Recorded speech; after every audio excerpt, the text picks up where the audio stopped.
அவனோட மனநிலை வந்து இப்போ எப்படி இருக்கு? அதை நேரம் பார்த்து நடவடிக்கை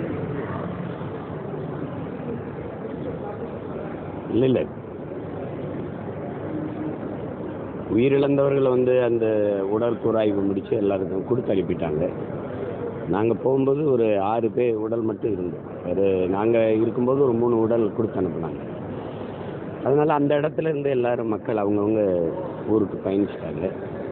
காயம்பட்டவர்கள் ஒரு 60 பேர் 61 பேர் மருத்துவர்கள் சொன்னாங்க. அவங்க மட்டும் இருந்தாங்க. அவங்கள போய் பார்த்தோம். பெரிய அளவுக்கு வந்து முகத்துலேலாம் ஒன்றும் காயம் இல்லை. சிலருக்கு தான் இங்கே கழுத்தில் கால் கை இதெல்லாம் கொஞ்சம் விழுந்ததில் காயம். மருத்துவர்கள் சொன்னது வந்து அது கொஞ்சம் குணமாகிட்டு வருது அப்படின்னு அவங்ககிட்டையும் கேட்டேன். கொஞ்சம் வலி இருக்குது அவ்வளோதான்னாங்க. அது கொஞ்சம் கொஞ்சமாக சரியாயிடும். 2-3 நாளில் சரி. அதே போல் இந்த கள்ளக்குறிச்சி சாராயம் குறிச்சி உயிரிழந்தவங்களோட இன்னைக்கு வந்து முதல்வர் வந்து யோகா நடத்துறாங்க. ஆனால் தற்பொழுது இந்த விஜயோட மாநாட்டில் இந்த மாதிரி சம்பவம் உடனடியாக அமைச்சர்கள் முதல்வரெல்லாம் பார்க்கணும்.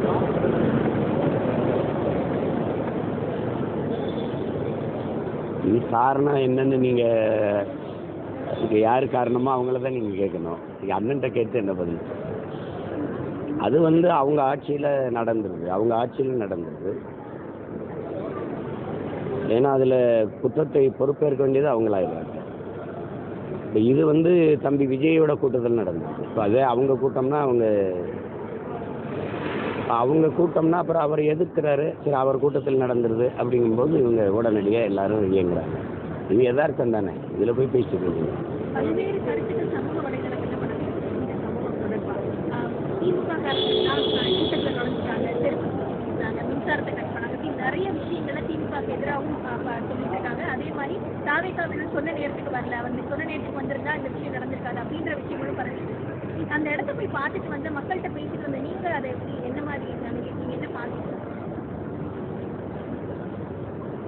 இல்லை, இப்போ கூட எங்கள் கூட அமைச்சர் வந்தார், மின்துறை அமைச்சர். என்ன சொல்கிறாருன்னா, மின்கம்பத்தில் ஏறும்போது அவங்க ஆளுங்க தான் மின்சாரத்தை துண்டிங்கன்னு சத்தம் போட்டுருக்காங்க, கத்திருக்காங்க. அதனால அந்த அணைக்க வேண்டியது. சில பேர் அந்த ஜென்ரேட்டர் மேலே ஏறி அது விழுந்ததில் அவங்களுக்கு காண வேண்டியது. இப்போ அந்த மாதிரி இதெல்லாம் தவிர்க்க முடியாமல் அணைக்கிறது தான் அது. அவர் அதான் சொல்கிறார். வர்றது ரொம்ப நேரம் காத்திருக்கிறது. அந்த குழந்தைகள் அவங்க என்ன சொல்கிறாங்கன்னா, 8 மணிலேருந்து நிற்கிறாங்க. காலை உணவும் சாப்பிடாம வந்துடுறாங்க. அப்புறம் மதிய உணவும் இல்லை, குடிக்க தண்ணியும் இல்லை. அப்போவே ஒரு மயக்க நிலைக்கு பெரும்பாலானோர் வந்துடுறாங்க. போகலாம் அப்படின்னாலும் நெரிசலை கடந்து போக முடியல.